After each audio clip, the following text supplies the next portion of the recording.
It felt like removal. I sat across from this man as he spoke quietly, almost embarrassed by his own confusion. He said, "I thought I was working toward something, but now that it's here, I don't know who I am without the work. No bitterness, no anger, just emptiness where purpose once lived. That is the moment no one prepares you for. Not the last day of work, but the first day after. When the structure is gone, the schedule is gone, the sense of usefulness is gone. And suddenly the question appears, uninvited and relentless. Was this all I was trained for? Most men are never told the truth. They are taught to trade their strongest years for security later. They are taught patience, obedience, and endurance, but never independence. And by the time they realize the bargain was flawed, their best energy has already been spent. Ask yourself something honestly.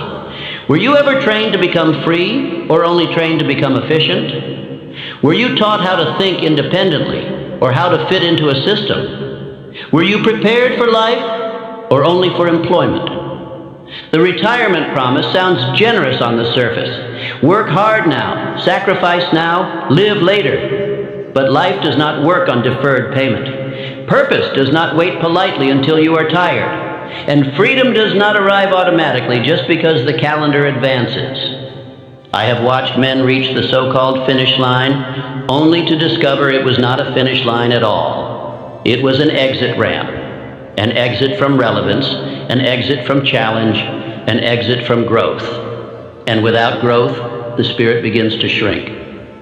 The cruelest part of the lie is this: no one forces you into it. You accept it slowly, 1 year at a time, one promotion, one raise, one promise that says, just hold on a little longer. And each year, the habit deepens. Most men never question the arrangement because questioning it feels dangerous. It threatens stability. It invites uncertainty. But what is more dangerous? Uncertainty now, or regret later when change becomes impossible? Here is what is rarely said aloud. A system that requires you to become less useful with age is not designed for your freedom. It is designed for your compliance. It extracts your strength early and offers you rest when strength is gone. Rest is not freedom, comfort is not purpose, and survival is not success. Notice how often the word retirement is spoken with relief, not excitement, as if life has been something to endure rather than something to direct, as if the highest aspiration is to finally stop contributing. The truth is harsher and more hopeful. Man was not built to stop. He was built to grow, to create, to direct, to decide. Remove purpose, and the body follows it into decline. Remove challenge, and the mind begins to dull. The tragedy is not working too long. The tragedy is working without a plan for independence, without ownership of time, without control over thought, income, and direction. That is the real prison, and it is entered voluntarily. You were not born to count down the years. You were born to command them. And the moment you accept that truth, the entire structure you have been living under begins to crack. Breaking free does not begin with rebellion. It begins with understanding, with seeing the pattern clearly, with realizing that freedom is not an event at 65. It is a habit built daily, long before. There is a way out, but it is not offered openly. It does not come with applause. It requires that you stop waiting for permission and start preparing yourself to think, decide, and act as an independent man. Most will not do this. They will stay comfortable. They will stay busy. They will stay distracted. And one day they will wonder why time feels heavier instead of lighter. But a few will listen differently. They will hear this not as criticism, but as a warning delivered in time. They will recognize that the greatest risk is not failure. It is spending a lifetime preparing for a freedom that never arrives. If this unsettles you, it should. That unease is not fear. It is awareness waking up, and awareness is always the first step toward escape. In this speech, I will show you the lie as it is, not as it is advertised. And more importantly, I will show you how men break free from it, not at the end of life, but while life is still full of strength, vision, and possibility. Listen carefully, because once you see this clearly, you cannot unsee it. And once you understand it, you will never again be satisfied with a future that asks you to grow smaller instead of greater. Most men are not broken by work. They are tamed by it. The tragedy is not labor itself, but what it does to the spirit when performed without understanding. A man enters the world eager to build, to prove, to rise. Yet somewhere between ambition and habit, he is taught to obey more than he is taught to think. He becomes efficient, but not independent. Obedient, but not original. Useful to others, yet unused by his own purpose. The system that trains men for obedience begins long before they wear a uniform or punch a clock. It begins when they are told what to memorize, not how to reason. When they are rewarded for silence, not curiosity. When they learn that correctness is safer than conviction. Each grade, each job, each promise of stability tightens the invisible chain until compliance feels like virtue. Work itself is noble. Every man should serve, build, and produce. But servitude to unexamined work is not noble. It is waste. Labor without thought drains life faster than idleness because it wears the body while starving the soul. The world has never suffered from too much work. It has suffered from too little purpose within work. I have seen how society praises the safe man, the man who never questions, never risks, never grows beyond the system that feeds him. He becomes a perfect cog, smooth and reliable, until the day the machine no longer needs him. Then he is replaced, thanked politely, and forgotten. Safety, in such a world, is only a slower kind of death. There is a law I have named the law of constructive disobedience. It is the discipline of questioning any rule, tradition, or instruction that limits growth or contradicts conscience. Disobedience without direction is chaos, but intelligent disobedience is progress. Every invention, every reform, every leap of civilization began with one man who refused to obey the limits of another man's imagination. Consider Henry Ford. He was a mechanic like thousands of others, yet he refused to be confined by his employer's understanding of what an engine could be. While others were content to repair, he created. He built his own machine, then his own system, and finally an empire that changed how the world moves. His disobedience was not rebellion, it was revelation. Andrew Carnegie began as a telegraph operator. He could have remained one for life, grateful for steady pay. Instead, he studied every principle of industry he could find. He learned what others ignored. He watched how men led and how they failed. By the time opportunity appeared, he was already its master.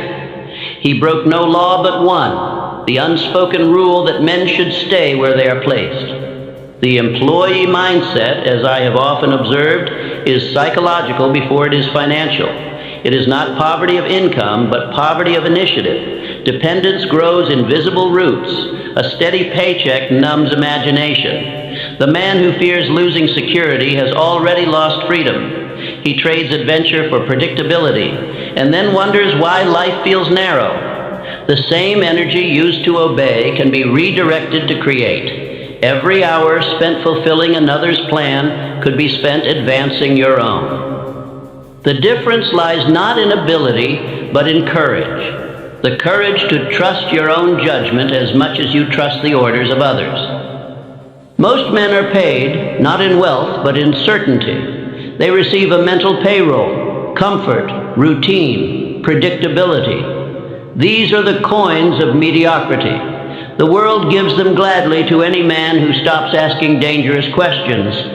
Yet the price is staggering. His imagination, his autonomy, his chance to live by choice rather than necessity. Routine is the quiet killer of destiny. It feels harmless, even noble at first. But repetition without growth turns a man into a shadow of himself. He becomes efficient at staying the same. And when change finally comes, he discovers that safety was the most expensive illusion of all. The retirement promise is the final bait. It says, "Give your best years now, and one day you will rest." But rest is not reward, it is removal. A man exchanges his energy for comfort, then discovers he has lost the identity that created it. He becomes a guest in his own life, sitting at the banquet of past effort with no appetite left for creation. The spiritual law of usefulness cannot be violated without consequence. Purpose sustains vitality. The moment usefulness ends, decay begins, not always in the body, but first in the mind. When a man stops contributing, he stops commanding himself. He grows uncertain, restless, and old long before his time. Thomas Edison worked into his 80s. When asked why he never retired, he replied that he had no need to. His work was not labor, it was life. Creation fed him more than comfort ever could. That is why his spirit outlasted his years. He remained useful and therefore remained alive. The mind trained for retirement cannot handle freedom, because freedom without direction feels like chaos. It needs command, it needs purpose. Without it, it drifts into idleness, and idleness quickly becomes despair. That is the real tragedy of retirement. Not rest, but loss of identity. Freedom, therefore, must be practiced daily, or it disappears when finally granted. You cannot wait 40 years to learn liberty. You must begin now by reclaiming the right to direct your thought, your labor, and your destiny. Independence is not an age, it is a habit. This brings me to another principle I call the law of substitution. Nature abhors a vacuum. You cannot remove obedience without replacing it with discipline. You cannot remove fear without filling its place with faith. You cannot escape dependence without building initiative. Every habit must be substituted, not merely resisted. Begin the untraining of the mind through small acts of defiance against limitation. Question 1, belief daily that confines your imagination. Ask why you do what you do and whether it serves your highest purpose. This quiet rebellion, practiced consistently, breaks the oldest chain, the habit of unthinking compliance. Each time you challenge the unnecessary, you awaken the creative faculty.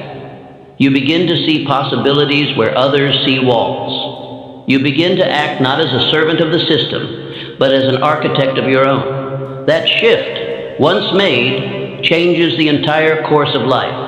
Affirm this daily until it becomes part of your nature. I am not trained to obey, I am trained to think. I do not wait for direction, I give it. I serve purpose, not habit. My work builds me, not breaks me. These are not words of rebellion. They are words of reclamation. They declare allegiance to the higher law of growth. Every day spent reacting to orders is a day stolen from your own direction. Each unexamined routine is a silent theft of years. Men wonder why time accelerates as they grow older. It is because repetition dulls awareness. When every day looks the same, life disappears between them. The man who lives deliberately slows time itself. His days are not repetitions, they are creations. Each one has intention. Each one compounds into mastery. That is how life lengthens, not in years, but in meaning. Understanding this law does more than expose a system. It redeems time. It can save not just years of labor, but decades of drift. It restores to you the greatest privilege a man can have, to work because he chooses to serve because he wills to, and to rest only when creation is complete. The system that trains men for obedience cannot enslave the man who trains himself for purpose. The difference lies not in opportunity, but in awareness. Once you see how the pattern works, you cannot unsee it. Once you understand it, you will never again settle for a life that asks you to grow smaller instead of greater. This is the first act of freedom, to recognize the invisible chain and choose to break it, not by rage, but by reason. The rest of this journey will show you how to build what obedience once denied you. Ownership of thought, mastery of time, and a life that no system can retire. You cannot be free until you own yourself. The man who does not command his own hours, his own thoughts, and his own decisions is a tenant in his own life. Ownership is not a deed you file in an office. It is a dominion you establish in the mind. The first estate a man must govern is himself. Most men mistake possession for ownership. They possess houses, tools, wages, and habits, yet they direct none of them. Their time is rented, their attention borrowed, their opinions issued by others. True wealth begins where dependence ends, and dependence is not broken by revolt, but by responsibility. To own a thing, you must be able to direct it. To direct it, you must not fear losing it. That is why so few men ever become masters of themselves. They fear the loss of comfort more than the loss of purpose. They cling to safety until safety itself becomes the prison. Men trained to fear risk are already owned by caution. Their courage is leased to circumstance. They wait for signs, permissions, guarantees, but life pays its highest wages to those who act in advance of proof. Security purchased with submission is the costliest contract ever signed. There are two roads, the road of security first and the road of mastery first. The man who seeks security first will spend his life guarding it. The man who seeks mastery first creates security as a byproduct. One begins with fear, the other begins with faith. Andrew Carnegie understood this law. He said, "Make men partners, not servants." Ownership multiplies effort because it multiplies responsibility. Every man who felt part of his vision worked as though the empire were his own. Carnegie enriched men by giving them a stake in their usefulness, and that same law applies within the soul. Make your faculties partners, not servants. True wealth is born in mental independence long before financial abundance. A man who owns his thought already controls the seed of every fortune. He cannot be impoverished, for he holds the source from which wealth flows. The greatest asset is not capital, but controlled attention, the power to fix the mind upon one aim until reality conforms. I call this the law of controlled attention. Whatever the mind consistently holds, it attracts, organizes, and becomes. Thought scattered is power diffused. Thought concentrated is power condensed. Edison proved this law. His laboratory was a temple of focus. He could think of nothing else but the problem before him, and so nature yielded its secrets to his persistence. Lincoln mastered storms that would have drowned other men. When anger rose, he wrote letters he never sent. When despair visited, he answered it with renewed purpose. Calm was not his temperament, it was his strategy. He ruled himself until his restraint ruled a nation. There are 4 estates every man must reclaim to break the cycle of dependence.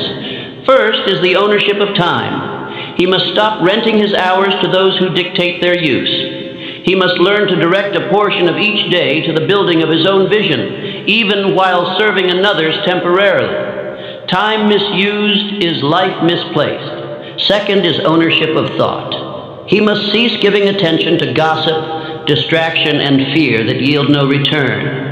Every thought that does not build weakens. Every hour given to noise robs the treasury of purpose. Guard thought as you would guard gold. Third is ownership of skill. Build value that travels with you, not the title that keeps you. A skill directed by imagination cannot be confiscated. Men lose positions daily, but no one can discharge the man who has trained himself to produce value independently. Fourth is ownership of faith, the belief that you can govern destiny through definite purpose. Faith is not waiting for miracles. It is working as though miracles are already in motion. The man of faith behaves as master even when he serves, and that behavior soon becomes truth. Life pays the man who pays himself in growth. I call this the mental wage. Every day you add to your competence, confidence, or character, you draw interest from eternity. The man who stops growing stops earning, no matter how much money he collects. Dependence is the cleverest disguise of captivity because it masquerades as stability. The man who fears losing his position is already unemployed in spirit. His worth exists only on paper. But the man who carries his value within can cross any border, enter any field, and begin again without loss. Freedom demands responsibility. The lazy man desires liberty without burden. He wants harvest without cultivation. But law will not be mocked. It delivers results only to the disciplined. Responsibility is the price of ownership. Evasion is the cost of slavery. Retirement becomes tragedy when treated as escape instead of evolution. The man who builds nothing beyond his occupation has nowhere to go when the occupation ends. He retires not from work, but from purpose. The body survives. The will expires. Faith is enterprise. Each day you act from belief that you are the cause, not the effect. You cease to plead with circumstance and begin to instruct it. You move from reaction to creation. That is the posture of ownership. Ideas are the true currency of wealth. Initiative is their multiplier. I name this the law of inner capital. Every idea acted upon increases the balance of confidence. Every hesitation spends it. The richest man is he whose imagination is most disciplined and most employed. When a man reclaims self-ownership, others perceive it before he speaks. They see independence in his bearing, clarity in his decision, calm in his tone. He no longer seeks approval, he radiates direction. Even those still enslaved by opinion respect the man who has outgrown it. Self-discipline is the seed of self-ownership. The man who commands himself cannot be commanded by the world. The greatest freedom is not to do what you please, but to do what you must, without needing permission. Discipline is liberty organized. Henry Ford refused to outsource thinking. When his engineers told him a design was impossible, he said, "Build it anyway." Months later, they brought him the working engine. He understood that to delegate thinking is to delegate power. He forced his men to discover their own minds, and in doing so, multiplied his own. Each morning, issue a definite command to your mind. What shall be achieved, learned, or created today? The subconscious awaits instruction like a faithful worker. If you do not give it orders, the world will, and the world pays poorly. Repeat this until it becomes reflex. I own my thought. I direct my time. I multiply my worth through daily discipline. I am not employed by fear. I am employed by purpose. These are not affirmations. They are deeds performed in words. Dependence wastes decades through delay. Every hour spent asking permission is an hour lost from construction. Self-ownership compresses results because it eliminates hesitation. Decision replaces doubt. Action replaces explanation. To reclaim ownership is to shorten the road to fulfillment. It is to condense years of wandering into months of direction. The man who acts as cause instead of effect lives 10 lives in the span of one. He becomes the architect where others remain the brick. When a man owns himself, the world reorganizes around him. Circumstance begins to follow instead of lead. Opportunity knocks because it senses command. The same world that once confined him now serves him, because law always serves the man who obeys it intelligently. The cycle of dependence breaks not by rebellion, but by responsibility accepted. Freedom is not granted. It is earned daily through disciplined thought. The man who understands this never again waits for permission to live. He has already signed his own emancipation. Man was not created to retire from usefulness. He was created to expand, to create, to lead, and to serve. The body grows old only when the mind ceases to create. When imagination is no longer used, vitality retreats. Work is not the enemy of life. It is the means by which life renews itself daily. Retirement is not a law of nature. It is an invention of systems that no longer need you. Nature never retires. It renews. The river does not stop flowing once it reaches the sea. It rises again as vapor to begin anew.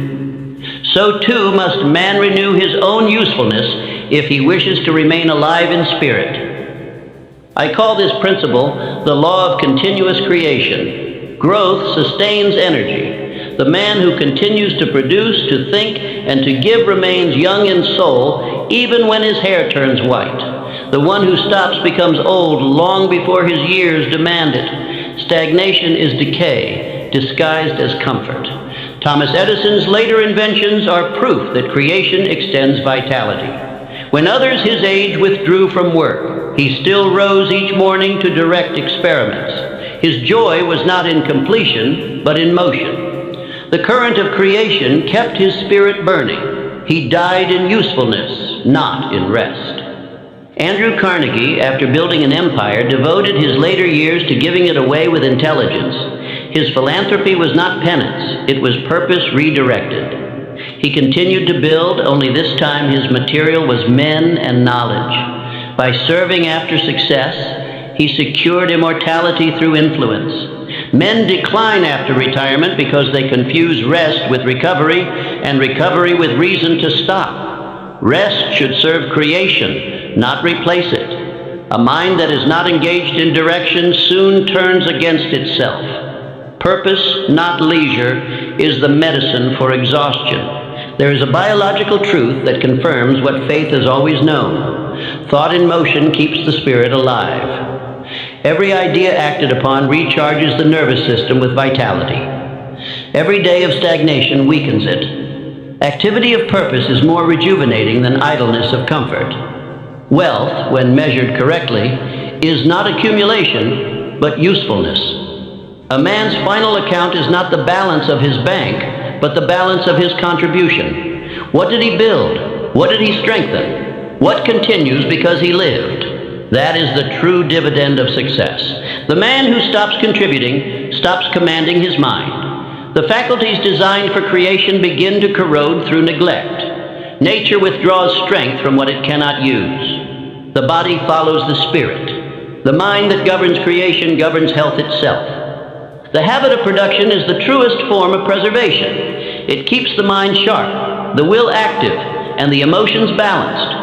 A man engaged in creation rarely feels tired. His energy is multiplied by meaning. Idleness, not work, drains vitality, for it leaves the imagination unemployed. I name another principle, the law of eternal service.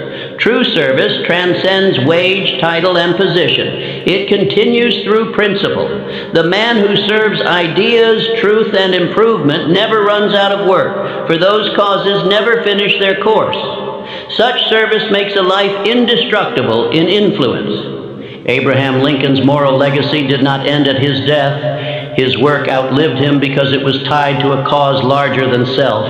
He served truth, not merely victory. Men who serve the eternal cannot be erased by time. They become part of the law they obeyed.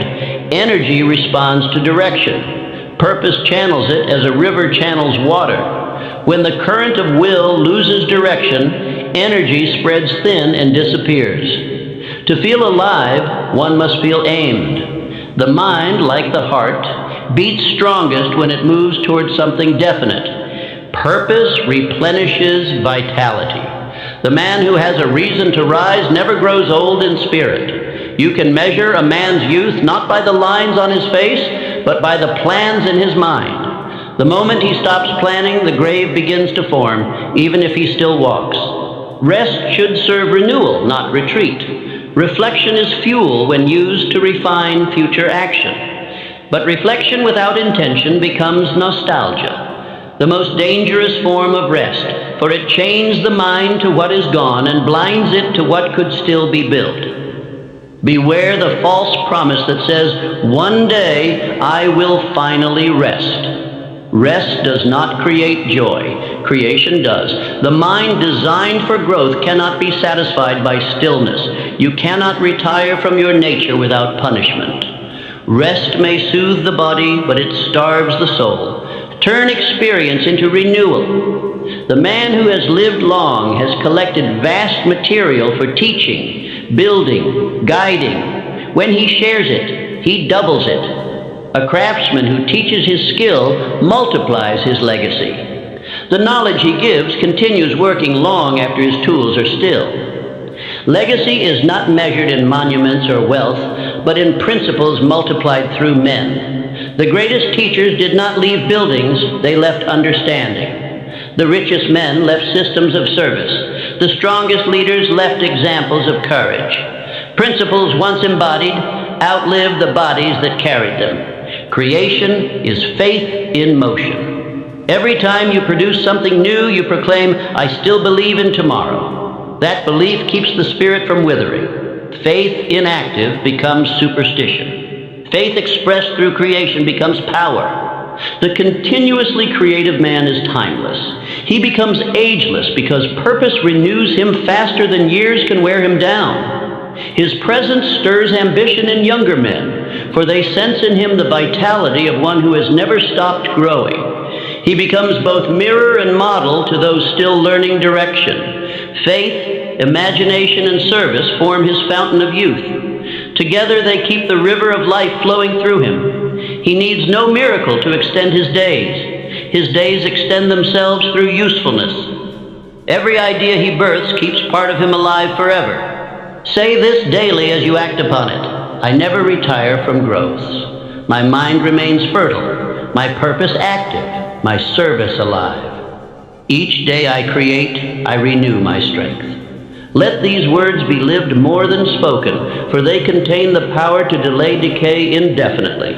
1 year of deliberate creation after 40 equals 10 of passive waiting. Each day of direction multiplies the energy of youth. Time rewards those who use it as raw material, not as an excuse for decline. The man who continues to create never fears the calendar. He does not count his years, he weighs them. Each one has weight because each one produced something that endures. The years of creation are heavy with meaning, the years of idleness are light as dust. A man who lives by this law dies finished, not faded, complete, not consumed. Death cannot rob a life that has fulfilled its work. The end becomes a seal, not a loss. He leaves behind not residue, but radiation, the silent power of an existence that expressed its full purpose. From obedient worker to self-owned man to timeless creator, that is the natural evolution of a human soul. Those who stop midway never know peace, for they confuse survival with success. Those who reach the final stage live in quiet triumph. They have broken every chain by outgrowing it. Freedom is not a destination, it is a daily act of creation. Each thought directed, each idea acted upon, each day used deliberately builds another layer of immortality. The man who learns this truth saves not only years of his life, but the spirit of it. He never outlives his usefulness because usefulness has become his life itself.